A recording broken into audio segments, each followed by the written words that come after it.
Tahun 1945, Perang Dunia Kedua usai ditandai dengan kekalahan Jerman yang disusul dengan menyerahnya Jepang 3 bulan kemudian. Semua orang pasti lega menyambut masa-masa itu karena abang, ayah, misua, engkong, dan paman mereka pasti akan segera pulang.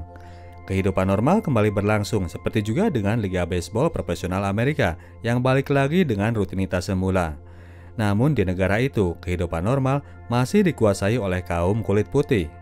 Kaum kulit hitam masih harus menjalani aturan yang bersifat rasisme. Baseball adalah olahraga paling favorit saat itu dan 400 orang dari total semua pemain liga adalah dari golongan kulit putih. Namun itu hanya akan berlangsung sampai 2 tahun kemudian karena di tahun 1947 jumlah mereka akan berkurang menjadi 399 ketika seorang pemain kulit hitam untuk pertama kalinya nyempil sebagai salah satu pemain liga profesional. Hal itu bermula ketika di tahun 1945, Branch Rickey, owner dari klub Brooklyn Dodgers, memiliki ide untuk merekrut seorang pemain kulit hitam. Asistennya mencoba memberikan gambaran tentang resiko yang akan ia hadapi, namun Mr. Rickey bukan berarti nggak ngeh dengan hal itu. Dia nggak peduli karena dolar itu warnanya hijau bukan hitam atau putih. Peraturan dari komite baseball juga tidak melarangnya. Warga kulit hitam di kota New York sangat menggemari permainan baseball. Mr. Rickey ingin memanfaatkan peluang tersebut meskipun saat itu ia belum tahu pasti siapa pemain kulit hitam yang akan ia rekrut. Dari beberapa opsi yang ada, pilihannya kemudian jatuh kepada seorang pemain yang bernama Jackie Robinson. Pemain liga kulit hitam dari klub Kansas City Monarchs, lulusan UCLA dengan statistik technical ability yang baik. Dikenal sebagai pemain yang temperamen, namun Mr. Rickey memandangnya sebagai pemain yang memiliki spirit tinggi. Dia ingin pemuda itu bergabung bersama klubnya secepat mungkin. Suki Sukford, pelatih Dodger, berhasil menemuinya di sebuah pom bensin di mana bus The Monarchs sedang berhenti untuk beristirahat. Saat itu di lokasi tersebut, Jackie memang sempat berdebat dengan pemilik pom bensin yang melarangnya memakai toilet. Ia jelas kaget habis ketika mendengar dari Suki bahwa pemilik Dodgers ingin meminangnya. Ketika akhirnya Jackie datang ke kantor Dodgers, hal pertama yang ditekankan sang pemilik klub adalah Jackie harus benar-benar bisa menahan emosinya. Mr. Rickey memberikan gambaran tentang apa yang kelak akan dihadapi oleh Jackie. Gak dilayani di restoran, gak digubris pelayan hotel, disorak-sorakin di dalam lapangan, dan bentuk perlakuan najis lainnya yang akan ia hadapi di dunia orang kulit putih. Mr. Rickey rela menggaji mahal Jackie asal ia sanggup mengontrol penuh emosinya. Melihat bahwa namanya akan ada di antara para pemain top baseball Amerika, Jackie pun menyatakan siap untuk menahan emosi demi bergabung dengan Dodgers. Jackie langsung menelpon pacarnya di Pasadena, California. Ia tidak membuang waktu, menyadari bahwa hidupnya akan memasuki fase yang penting. Jackie langsung melamar Ray, pacarnya itu, dan tidak lama kemudian mereka pun menikah. Jackie memilih untuk settle sebelum masa latihan preseason dimulai. Mereka pun bersiap untuk berangkat ke Daytona untuk bergabung dengan tim. Ujian pun langsung menghampiri. Saat mereka transit di kota New Orleans, Jackie dan istri di-cancel dari pesawatnya hanya karena CS maskapai melihat istri Jackie memakai toilet untuk kaum kulit putih. Mereka pun pada akhirnya harus naik bus dan harus melakukan perjalanan semalaman menuju kota Daytona. Mr. Rickey telah mengutus seorang wartawan kulit hitam, Wendell Smith, untuk menjadi pendamping Jackie. Wendell kemudian mengantar pasukan Robinson ke rumah penginapan mereka. Keduanya tidak ditempatkan berbarengan dengan pemain Dodgers lain di hotel tengah kota. Mereka diinapkan di rumah orang kulit hitam di wilayah pinggiran. Tim Brooklyn Dodgers akan melakukan pertandingan friendly melawan tim Montreal Royals yang bermain di Liga Minor. Kedua tim itu kebetulan dimiliki oleh Mr. Rickey. Sang bos besar berkunjung memantau latihan kedua tim. Sekalian, dia menitipkan Jackie kepada pelatih Montreal. Jackie terlebih dahulu akan dites untuk melawan tim Dodgers. Ketika ia mendengar ucapan rasis keluar dari mulut pelatih Montreal, Mr. Rickey langsung mengancam akan memecatnya apabila orang itu tidak memperlakukan Jackie dengan fair. Esoknya ketika pertandingan berlangsung antara Brooklyn melawan Montreal, Jackie pun masuk ke dalam lapangan dengan sambutan cemoohan dari para penonton. Para pemain Brooklyn mencoba berbagai cara untuk membuat down mental Jackie. Pitcher pemain Brooklyn melempar bola asal-asalan, namun Jackie tidak terpancing. Ia membiarkan orang itu bertindak semaunya. Pertandingan pun dilanjut dengan cara-cara untuk tetap membuli. Jackie tetap tidak terpengaruh. Ia malah balik mempermainkan lawannya sehingga lawannya itu jadi emosi dan akhirnya membuat kesalahan sendiri. Pada akhirnya Jackie berhasil meraih poin dengan mudah. Jackie berhasil mengangkat moral para penonton kulit hitam yang hadir di pertandingan tersebut, sekaligus membuat para orang kulit putih makin marah terhadapnya. Malamnya di rumah penginapan, seorang kakek warga kulit putih datang dan menanyakan keberadaan Jackie. Wendell langsung siaga, ia berusaha mencegah si kakek itu agar tidak melabrak masuk ke dalam rumah. Si kakek itu dengan lantang mengusir Jackie, menyuruhnya agar segera pindah dari rumah tersebut. Ia memperingatkan kalau dia nggak segera pindah, maka warga kulit putih lain akan bergerak untuk mengusirnya secara paksa. Wendell langsung melapor kepada Mr. Ricky. Sang bos segera memerintahkan untuk saat itu juga Wendell membawa kabur Jackie ke sebuah hotel di tengah kota. Jackie udah mules aja ketika ia tiba-tiba disuruh pindah malam-malam.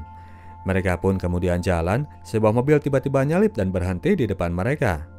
Ketika mobil berhenti, beberapa orang kulit putih tiba-tiba mendekat dengan tampang mencurigakan. Wendell langsung ngegas mencoba menghindari. Dia langsung kabur dari tempat itu. Jackie yang belum tahu apa-apa, dia jadi heran dengan kelakuan Wendell. Sang wartawan pun kemudian memberitahu bahwa mereka mendapatkan ancaman dari warga kulit putih. Itulah kenapa mereka harus langsung pindah malam itu juga. Mendengar hal tersebut, Jackie malah ketawa-ketawa. Dia menyangka bahwa acara pindah itu karena ia mau di-cut dari tim. Montreal Royal bersama Jackie melakukan satu pertandingan friendly lagi dengan sebuah tim masih di wilayah Florida. Di pertandingan itu, Jackie benar-benar berhasil mengacak-acak permainan lawan. Tidak mau tim kotanya dipermalukan oleh seorang kulit hitam, polisi setempat kemudian datang dan melarang Jackie melanjutkan pertandingan. Jackie tadinya hendak melawan namun dihalangi oleh pelatihnya. Mereka pun pada akhirnya menuruti perintah aparat setempat. Setelah menjalani berbagai pertandingan dengan baik, Mr. Ricky akhirnya meresmikan posisi Jackie di dalam tim Montreal Royals. Dia akan ikut diberangkatkan bersama tim untuk menjalani pembukaan liga di Atlanta. 18 April 1946, Jackie Robinson melakukan debut di pertandingan Liga Minor bersama tim Montreal Royals. Debut yang baik dijalani oleh Jackie, dia begitu superior berada di atas lapangan. 8 bulan kemudian, liga pun kelar. Jackie sudah dikaruniai seorang bayi, melengkapi kegembiraan tahun itu yang dijalaninya dengan baik di Liga Minor.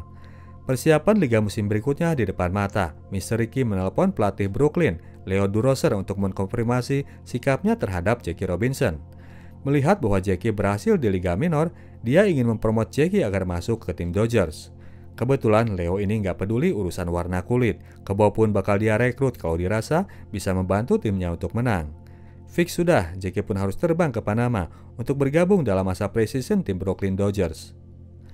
Namun berbeda dengan sikap owner dan manajer, sebagian dari pemain ternyata ada yang tidak setuju dengan kedatangan Jackie Robinson. Mereka memutuskan untuk membuat sebuah deklarasi pernyataan hak pemain Dodgers agar pemain kulit hitam tidak diizinkan untuk bergabung ke dalam tim mereka. Jackie sendiri tidak langsung gabung dengan pemain lain. Terlebih dahulu, ia harus mendapatkan latihan khusus untuk posisi baru di first base karena posisi second base di tim Dodgers mereka sudah memiliki seorang bintang pada diri Pee Wee Reese. Jadi sementara Jackie sibuk melatih posisi barunya, para pemain lain sibuk untuk mengumpulkan tanda tangan pemain lainnya lagi. Ada yang ikut tanda tangan, ada juga yang menolak. Kebetulan Pee Wee sendiri salah seorang dari yang menolak untuk tanda tangan. Ia akan membiarkan Jackie untuk menunjukkan kemampuannya. Kalau memang mampu dan terbukti punya kualitas, Pee Wee sendiri nggak akan menolaknya meskipun ia harus kehilangan posisinya. Nyatanya, para pemain itu tetap melayangkan surat penolakan kepada Mr. Ricky. Sang bos kemudian menelpon manajer untuk melakukan pengkondisian kepada anak buahnya. Maka dari itu, tengah malam buta, Leo Duroser mengumpulkan anak buahnya untuk memberikan peringatan kepada mereka-mereka yang telah mendatangani surat tersebut.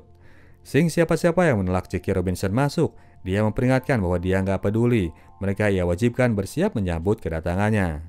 Bagi siapa yang kekeh untuk menolak, silahkan lapor Pak Bos, nanti beliau akan mengatur sesuatu untuk mereka. Nyatanya Mr. Ricky memang nggak banyak mikir panjang. Dia langsung memasukkan siapa-siapa yang tetap menolak kedatangan Jackie ke dalam daftar list transfer. Namun ganjalan pada akhirnya memang harus datang. Suatu hari, orang dari Komite Baseball Amerika menelpon Mr. Ricky. Ia menginformasikan berhubung Leo Duroser lagi ada kasus dengan seorang wanita tanpa pernikahan, maka dari itu mereka menetapkan bahwa manajer Dodgers tersebut harus menjalani suspend selama 1 musim kompetisi. Apapun mereka lakukan untuk memboikot Jackie Robinson, baik itu kepada orangnya langsung ataupun kepada klubnya. Leo Duroser terpaksa cabut dan klub Dodgers harus kesulitan mencari manajer pengganti. Waktu jadwal liga makin dekat, klub tersebut tidak juga mendapatkan penggantinya. Semua calon yang dihubungi menolak tawaran kerja Mr. Ricky. Namun orang ini tetap nggak peduli. Alih-alih melemah, Mr. Ricky malah mempublikasikan momen tanda tangan kontrak yang mereka lakukan terhadap Jackie Robinson. 15 April 1947, pertandingan pembukaan Liga Baseball Amerika, Jackie Robinson muncul di ruang ganti Brooklyn Dodgers sebagai satu-satunya pemain kulit hitam yang nyempil di antara pemain kulit putih. Beberapa pemain dan staf mencoba menyambutnya, meskipun saat itu Jackie masih belum dapat jatah loker sendiri. Klub hanya bisa menyediakan rak gantungan saja saat itu. Namun jersey-nya sudah siap, dia dikasih nomor punggung 42. Ketika ia masuk ke dalam stadion, berbagai jenis sambutan menyambutnya. Para penonton kulit hitam tentu mendukung, penonton kulit putih menyuruhnya untuk minggat dari lapang, dan para wartawan menyambarnya sebagai objek berita sensasional. Pertandingan itu berakhir dengan kekalahan Dodgers yang tampil tanpa seorang manajer dengan perlakuan wasit yang rasis lebih menguntungkan tim lawan. Kehabisan opsi, akhirnya Mr. Ricky memanggil Bert Sutton, pelatih gaek yang sudah 2 tahun pensiun dari dunia baseball. Awalnya pelatih ini menolak karena ia berjanji kepada istrinya untuk benar-benar pensiun dan menghindari tekanan. Namun karena ia melihat Mr. Ricky begitu desperate, akhirnya sang pelatih gaeng ini pun bersedia untuk comeback. Tampil dengan seorang manajer, Dodgers berhasil tampil lebih moncer dan Jackie berhasil membungkam keraguan semua pihak dengan membuat home run pada pertandingan itu. Pertandingan berikutnya melawan Philadelphia, sebuah kejadian yang extraordinary terjadi. Ketika Jackie melangkah ke home plate, hendak melakukan pukulan, Ben Chapman, manajer dari Phillies maju dan meneriaki Jackie dengan kalimat-kalimat yang sangat rasis. Pertama, ia meneriaki Jackie dengan panggilan nyemot. Seterusnya, ia terus berteriak-teriak mengucapkan kata nigger berulang-ulang. Hal itu jadi membuat perhatian penonton di sekitar. Kondisi diperparah dengan pitcher Phillies yang melempar bolanya ke muka Jackie.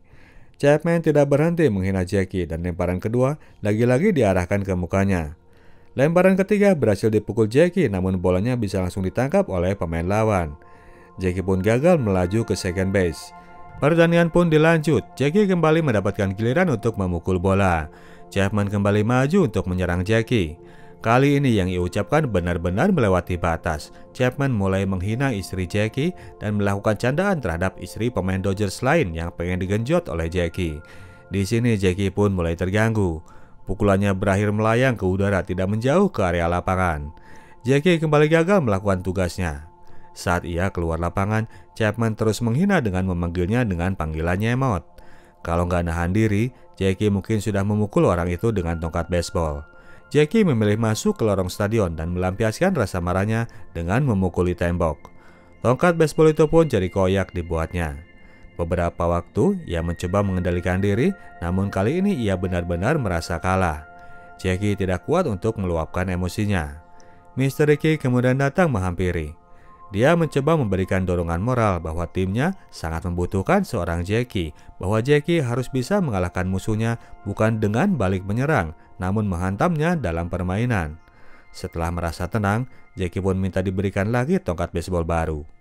Permainan pun dilanjut, Jackie kembali mendapatkan giliran memukul bola dan Chapman sudah langsung beraksi dengan kalimat-kalimat hinaan. Kelakuan Chapman yang berlebihan itu kali ini sudah membuat gerah orang di sekitarnya.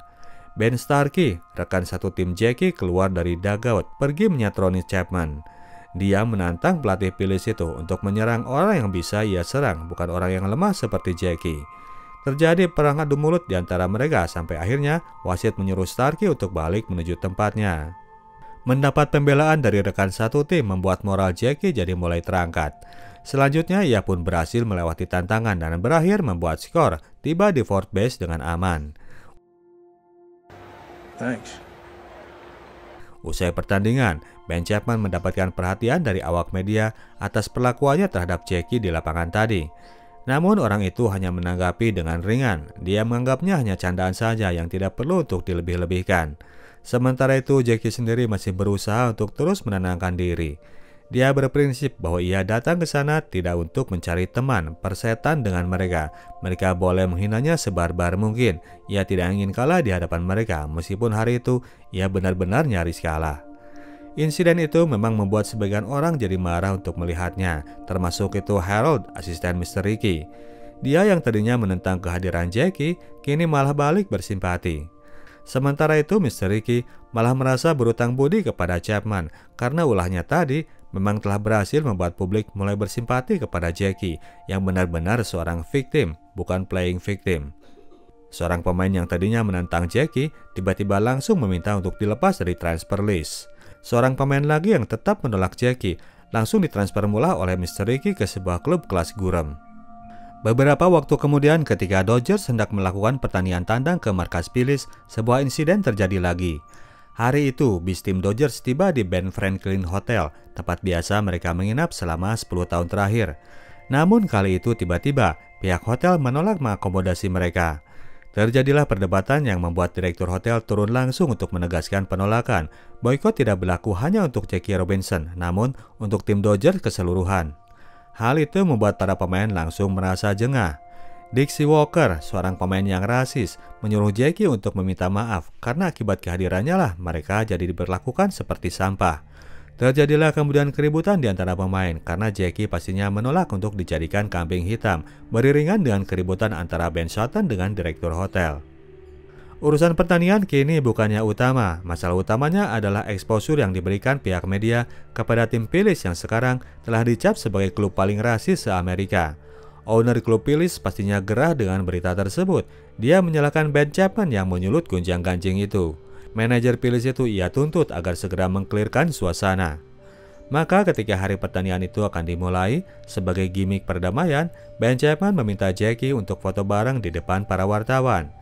Jackie tadinya tidak mau meladeni tawaran Chapman yang ia nilai cuma sekedar menyelamatkan muka, tapi akhirnya ia baru tersadarkan bahwa opini publik lebih berarti dari misi di balik layar. Mereka pun melakukan sesi foto itu dengan tangan sama-sama memegang tongkat baseball agar mereka tidak harus saling bersentuhan kulit. Mei 1947, Dodgers bertandang ke kandang Pittsburgh. Saat itu Jackie sedang dalam posisi menjadi pemukul bola. Fritz Ostermuller, seorang imigran asal Jerman yang menjadi pitcher bagi klub tuan rumah. Alih-alih melempar bola ke jalur pukulan, dengan sengaja ia melempar bola tepat mengenai muka Jackie yang membuatnya langsung tersungkur gak sempat untuk menghindar. Tindakan itu langsung memancing kemarahan para pemain Dodgers lainnya. Mereka masuk ke dalam lapangan dan menyerang Ostermuller. Terjadilah tawuran di dalam lapangan yang kembali melibatkan Jackie yang menjadi korban penindasan. Berikutnya sebelum pertandingan tandang di Cincinnati, giliran Pee Wee yang menghadap Mr. Ricky. Dia mengadu bahwa dirinya mendapatkan surat dari seorang haters yang mengancam akan membuat perhitungan kepadanya. Pee Wee menjadi orang yang diserang karena dirinya berasal dari wilayah tersebut. Mr. Ricky kemudian membuka rak dokumen. Dia mengeluarkan 2 folder yang penuh berisi surat-surat dari haters klub Dodgers. Isi surat itu lebih mengerikan dari surat yang diterima oleh Pee Wee. Segala maki-makilah, ancaman pembunuhanlah dan sebagainya. Mr. Ricky mengajak Pee Wee untuk santai saja menghadapi masalah tersebut. Dunia sudah berubah, maka mereka pun harus membiasakan diri dengan perubahan yang terjadi. Ketika pertandingan dimulai dan pemain Dodgers melakukan pemanasan, semua orang memberikan aplaus kepada Pee Wee dan memberikan sorakan kepada Jackie. Pee Wee aware dengan hal itu, maka dia pun segera berlari dan menghampiri rekan timnya. Alih-alih menghindar, sekalian Pee Wee merangkul Jackie. Dia ingin saat itu keluarganya melihat bahwa ia berada di sisi perubahan zaman. Dalam pertandingan kandang melawan St. Louis Cardinals, pertarungan untuk memperebutkan posisi pertama dalam klasemen National League. Pertandingan berlangsung ketat. Pemain andalan The Cardinals, Enos Slaughter, kemudian maju ke plate untuk memukul bola. Bola itu berhasil ia pukul namun masih bisa tertangkap oleh Jackie. Dengan sengaja orang itu menginjak kaki Jackie pada betisnya. Jackie pun rubuh dan segera dihampiri oleh rekan satu tim. Mereka pastinya marah melihat tindakan Enos, namun Jackie ternyata malah berusaha meredam amarah rekannya. Dia menyuruh rekannya untuk melupakan kejadian barusan dan lebih fokus untuk menghentikan orang tersebut dalam permainan. Balik lagi sekarang doesn't matter dengan hasil pertandingan, meskipun memang pada akhirnya Dodgers menang dan melaju ke World Series untuk menghadapi New York Yankees. Highlight utamanya adalah seorang Jackie yang bisa bertahan dan berkembang menjadi agen perubahan dalam dunia olahraga baseball. Setelah waktu 1 musim itu, ia berhasil evolve dari serpihan debu menjadi idola olahraga baseball. Bahkan pada akhir musim, anak-anak kulit putih malah berlomba untuk mendapatkan tanda tangannya. Jackie Robinson berubah menjadi sosok yang disegani.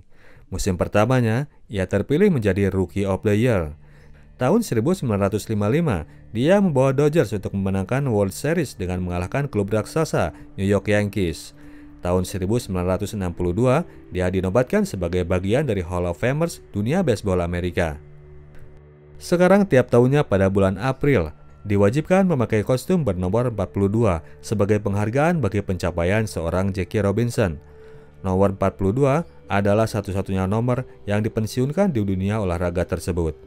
Sementara itu, Ben Chapman dipecat dari Phillies di tahun 1948 dan dari sejak saat itu, ia tidak pernah lagi melatih tim Major League. Tahun itu juga Dixie Walker ditransfer oleh Dodgers ke tempat pembuangan favorit Mr. Rickey menuju klub Gurem Pittsburgh Pirates. Oke, demikianlah ceritanya bro dan sis. Kita tim Sinotok cabut dulu. Sampai jumpa di video kita selanjutnya. Ciao.